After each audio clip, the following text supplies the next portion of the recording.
कुंभ क्या होता है, इसकी उत्पत्ति कैसे हुई और आखिर यह 12 साल में ही क्यों होता है और क्या है इसकी अनसुनी कहानियां और ज्योतिष तथ्य। तो चलिए सारी बातें समझते हैं और वीडियो की शुरुआत करते हैं। तो वीडियो को अंत तक जरूर देखें। सबसे पहले हम यह आपको बताएंगे, यह समझने की कोशिश करेंगे कि कुंभ का मतलब क्या होता है, कुंभ का अर्थ क्या होता है। तो चलिए वीडियो की शुरुआत करते हैं। वीडियो को अंत तक जरूर देखें और अगर वीडियो पसंद आती है तो वीडियो को लाइक जरूर कर देना और चैनल को सब्सक्राइब तो अवश्य कर देना। शुरुआत करते हैं हम कुंभ के अर्थ से। कुंभ का मतलब होता है कलश और इसकी विशेषता क्या है। अमृत से भरा हुआ कलश, इसकी पूरी जानकारी श्रीमद् भागवत पुराण के 8वें श्लोक में है और स्कंद पुराण में भी बताया गया है। तो चलिए अब हम इस कहानी की शुरुआत करते हैं और समझते हैं। एक बार दुर्वासा ऋषि ने देवराज इंद्र से मिलने का प्लान बनाया। देवराज इंद्र अपने ऐरावत हाथी पर सवार होकर रास्ते में मिल जाते हैं। मतलब उन्होंने ऐसा सोचा कि ठीक है, हम चल के देवराज इंद्र से मिलते हैं।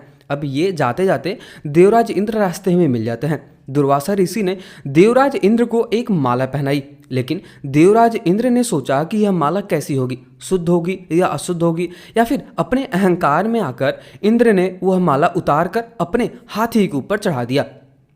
अब हाथी जो एक जानवर ठहरा, उसे माला का महत्व तो पता नहीं था कि यह किसने दिया है, किसने चढ़ाया और क्यों किया है। उसने उस माला को नीचे गिराकर पैर के नीचे दबा दिया। यह देखकर दुर्वासा ऋषि को भयंकर क्रोध आ गया। उन्होंने इंद्र को श्राप दे दिया कि तुम्हारी सारी शक्ति, अहंकार और समृद्धि सब कुछ खत्म हो जाएगी।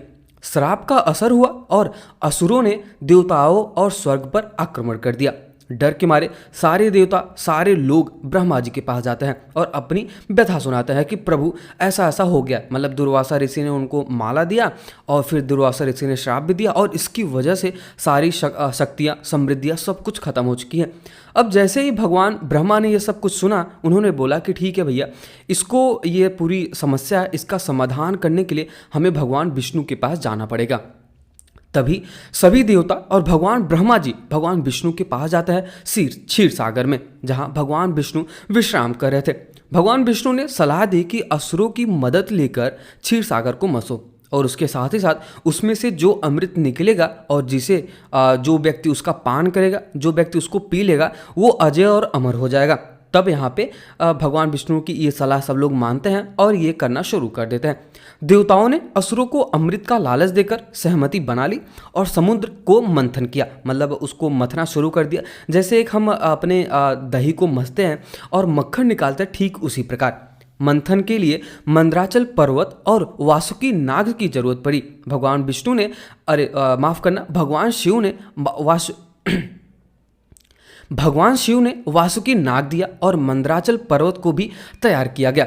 अब ऐसा बताया जाता है कि जब मंदराचल पर्वत को मथा गया और जब मंथन शुरू हुआ तो पर्वत नीचे धंसने लगा। तब भगवान विष्णु ने कछुए का रूप धारण करके पर्वत को अपने ऊपर रखा। मतलब अपने बताया जाता है कि जो कछुए का शरीर होता है, उसका जो ऊपर वाला हिस्सा होता है वो बहुत ही अधिक मजबूत होता है। तो सबसे बड़ा रीज़न तो यही होता है कि भगवान विष्णु जी थे, उन्होंने एक कछुए का रूप धारण किया था और उस रूप पे, उस कछुए पे, उस पूरे पर्वत को, जो मंदराचल पर्वत था जिस पे वो एक डंडे की तरह वो पूरे क्षीर सागर को मथा जा रहा था, उस कछुए के ऊपर रख दिया गया था, जिससे मंथन बहुत ही आसानी से हो सके। समुद्र मंथन से कई ऐसे रत्न निकले, मैं उसके बारे में सबसे पहले बताना चाहूँगा। सबसे पहले तो हलाहल विष निकला था। उसमें से जब विष निकला तो उसको भगवान शिव ने पिया, उसका पान भगवान शिव ने किया और अपने कंठ में धारण कर लिया, जिससे उनका नाम नीलकंठ पड़ा। भगवान विष्णु ने पूछा कि उन्होंने इस विष को अपने हृदय में क्यों नहीं रखा। भगवान शिव यहाँ पे उत्तर देते हैं कि उनके हृदय में भगवान श्री राम का वास होता है और वे नहीं चाहते कि हमारे राम, हमारे प्रभु को कष्ट हो। विष को ठंडा करने के लिए उन्होंने धतूरा, मदिरा आदि का सेवन किया ताकि वो ठंडक हो सके। अब इसी में जो दूसरा निकला वो थी सुरभि गाय, तीसरा उच्चैश्रवा घोड़ा, चौथा कौस्तुभ मणि, पांचवा परिजात पुष्प, छठवां देवी लक्ष्मी।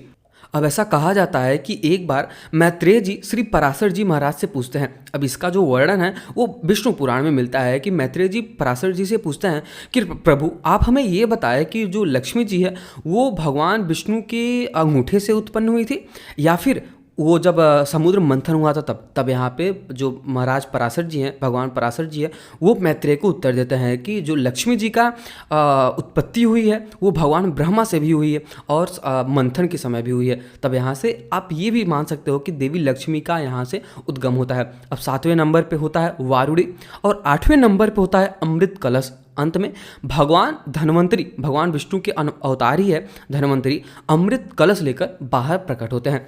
अमृत कलश को देखकर जितने भी असुर थे उसको छीनकर भाग गए। तब भगवान विष्णु ने ब्रह्मांड की सबसे सुंदरी नारी, मतलब सबसे सुंदर और सबसे मनमोहक नारी मोहिनी का रूप धारण किया और चतुराई से अमृत कलश लेकर असुर से लेकर दूर भाग गए। अमृत कलश को लेकर देवताओं और असुरों के बीच में लगभग 12 दिन तक भयंकर युद्ध चला। देवताओं का एक दिन और हमारा धरती का 1 वर्ष के बराबर होता है, इसलिए यह घटना हमारे समय के अनुसार 12 वर्षों तक चली और इसलिए हमारे यहाँ मतलब धरती पर हर 12 साल में ये कुंभ मेला लगता है।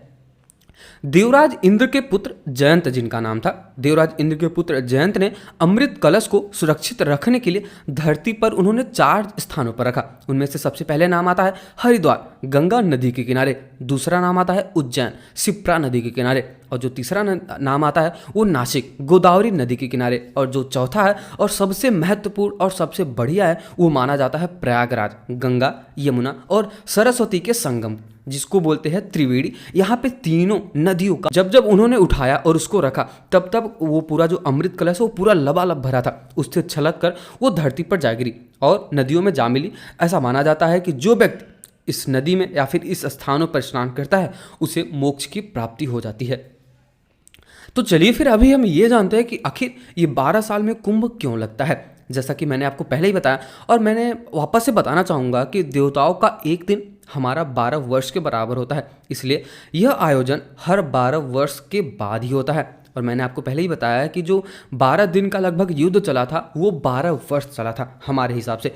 कुंभ के दौरान इन 4 स्थानों पर विशेष प्रकार की ऊर्जा उत्पन्न होती है। अब इसलिए बताया जाता है कि यहाँ पे जो कोई नहाता है इस अलग तिथि में, अलग ऊर्जा में, अलग मुहूर्त में, उसको सीधा सीधा मोक्ष की प्राप्ति हो जाती है। अब हम समझते हैं कि आखिर ये प्रयाग का सबसे ज़्यादा महत्व क्यों है।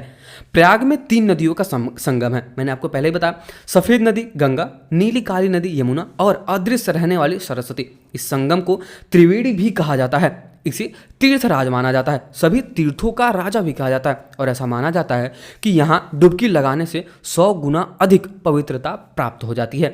कुंभ में सबसे पहला स्नान स्याही स्नान कहलाता है, जिसे नागा साधु करते हैं। देवी गंगा ने पृथ्वी पर आने से पहले पूछा था कि जब वे सभी को शुद्ध कर देंगी तो उन्हें शुद्ध करने कौन आएगा। तब भगवान ने यहाँ पे कहा कि आपको शुद्ध करने के लिए नागा साधु अपने तप और कर्मों से आपको शुद्ध करेंगे। जो भी इस कुंभ मेले में एक बार स्नान कर लेता है, जो भी इस कुंभ मेले को एक बार पान कर लेता है, अजय और अमर तो नहीं कह सकते, लेकिन हाँ मोक्ष की प्राप्ति तो उनको जरूर मिल सकती है। तो अगर आपको ये सब कुछ जानकर अच्छा लगा हो, कुंभ मेले के बारे में जानकर, प्रयागराज के बारे में जानकर, तो वीडियो को लाइक जरूर कर देना और चैनल को सब्सक्राइब तो अवश्य कर देना। मिलते किसी और वीडियो में। अगर आपको कुछ भी सुझाव देना है और कुछ भी सलाह देना है तो आप कमेंट सेक्शन में दे सकते हैं।